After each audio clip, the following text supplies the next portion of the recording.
Today we meet Marcus Miller, band leader, bassist, who's played with so many names: Miles Davis, Luther Vandross, Grover Washington, Roberta Flack, Carly Simon, McCoy Tyner, Brian Ferry, Billy Idol, man, it's all this. Composer, multiple Grammy winner. And I want to talk to you about the Tutu Revisited project. Nous sommes à Montréal, donc je dois dire bonjour, Marcus, vous allez bien? Très bien, merci. Vous allez très bien. Très bien. Because I noticed you put in a few words of French last night, so I wanted to test you. I was at last night's concert at L'Astral, brought me back 23 years. That's Tutu. Yeah. On a personal level, how does it feel to relive Tutu 23 years later? How does it feel inside, that kind of energy? Well, I'll tell you, we started this last summer, right? Because they had the exhibition that is here now. The We Want Miles exhibition is here in Montreal, but originally it was in Paris. And the people at La Cité de la Musique, they called me and said, "Would you like to perform Tutu at the end of this exhibition?" And at first I wasn't sure about the idea, because I know Miles was never one to look into the past, and I didn't want to do something that wouldn't be consistent with how he was. But then I thought, I really would like to do a tribute to Miles, and if I could get some very young musicians and I could have them like re-look at this music and maybe interpret it a different way, it might be exciting, and it might be something that Miles would have enjoyed. So that's the way I approached it. The first rehearsal, though, the musicians didn't understand what I wanted, so we got to rehearsal and they recreated Tutu note for note. It sounded exactly like the CD. And that was a very emotional experience for me. It took me back, to not just Miles, but my whole life, because you know how music is.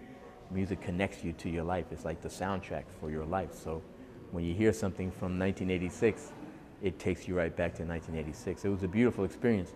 After the first rehearsal, I said to the guys, "Thank you very much for the experience, but that's not what I want to do. I don't want to completely stay in the 80s. I want to see if you guys can bring some of your own personality to this music, and maybe we can create something for now, for 2009, 2010. So that's what we did, and so it's easier now. But when they were playing it exactly like the records, it's pretty trippy. I assume. Well, let's talk about the musicians. Christian Scott, amazing trumpet player. Alex Hahn on the sax. Federico Gonzalez Peña on the keyboards. Louis Cato on the drums. How do you hook up with these great musicians? I think you mentioned yesterday Alex was like 22 and getting really old. Yeah. Well, I did a 7-day master class at Berklee College of Music in Boston. And, I worked all week. I came on Monday and worked all week with the musicians, and then in the weekend we did a big concert of the music that we had rehearsed. And they were all great musicians, but this one young saxophonist was incredible. And that was Alex.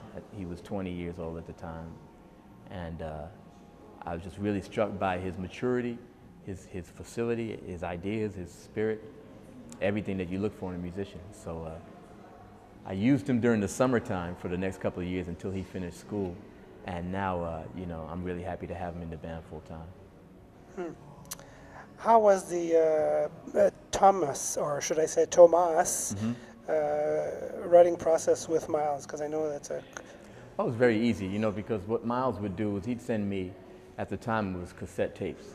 He'd send me cassette tapes of these little ideas that he had, and I would listen to the tapes and pick up ideas, and then I put it together in a song and present it back to him, and he'd go, "Oh yeah, that sounds great," So it wasn't that difficult, but it was nice because everything that we did in that period, he put his finger on it somehow. You know what I mean?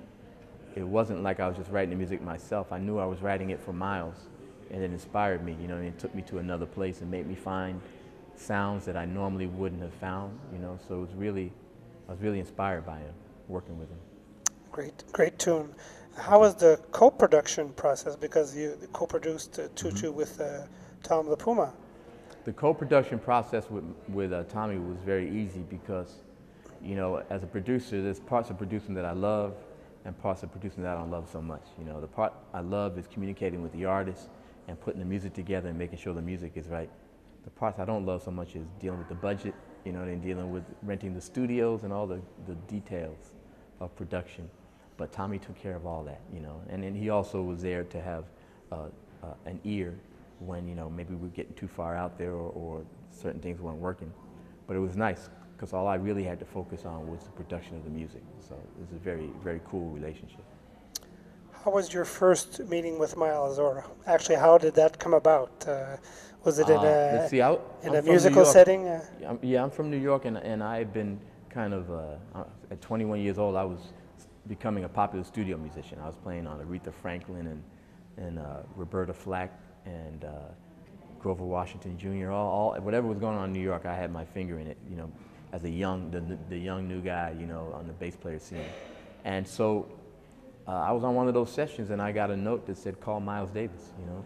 I heard rumors that he was kind of thinking about coming out of retirement. He had been in retirement for about 6 or 7 years by that time. I heard rumors that he'd book a session, then he wouldn't show up.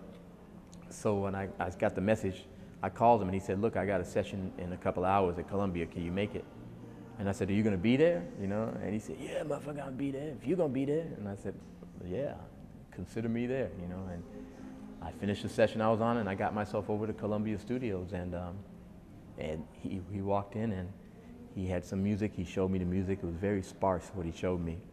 It wasn't very detailed, but I figured I don't want to push him. I don't want to ask him anymore, so I just kind of tried to play what I thought was appropriate, and he stopped me a couple of times and said, no, that's not what I want, you know. He didn't ever tell me what he did want, but he would tell me what he wouldn't want. But eventually I got the feeling of what, you know, how to work with him, and it was very nice, you know. I thought he would be 7 feet tall. He was only like 5'7" or something like that, you know, so I had to adjust to him being like a regular human being as opposed to this giant that I imagined. But when he played, it was Miles Davis, and it was a beautiful experience for me. So was there a pre Miles Davis, Marcus Miller, and a post Miles Davis, Marcus Miller? I mean, you're the same man, you got the same energy and all this, but in terms of confidence, there's a pre-Miles and a post-Miles, you know, because after Miles gives you like the blessing, the benediction, then you're like, I don't really care what anybody else thinks. I'm just going to focus on making the best music I can make, you know. So I think that really helped, you know, and it frees you. It just makes you a freer musician because you know, he said, look, I think you're a great musician, you know what I mean? So just go do your thing. And by watching him do his thing and not be affected by everything else that was going on around him and what people were saying, what people were thinking, it's really, I think that really changed me. We're talking about Miles, but I want to talk about you and your other musical projects. Maybe talk about, you know, what's going on in the other, you know, musical environments you're in. I have a CD that's going to come out soon that I did with the Monaco Philharmonic Orchestra, right, with a quartet, the orchestra, and also Raoul Midon and Roy Hargrove as my special guests. And it's very nice. And the arts director in Monaco called me. His name is Jean-René Palacio, and he called me and asked me if I'd be interested in working with the orchestra. And I've done a lot of movie scores where I work with orchestra, but I had never done an actual CD or actual concert of my music with the orchestra. So it was very nice. I wrote the arrangements, and we did it one night in the Opera House in Monaco. It was very beautiful.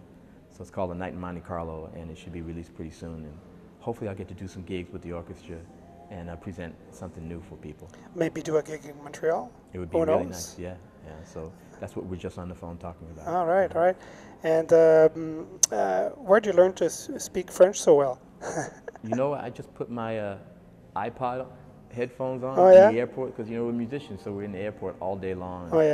And so I just put my iPod on and listen to my little French lessons and have conversations with the people.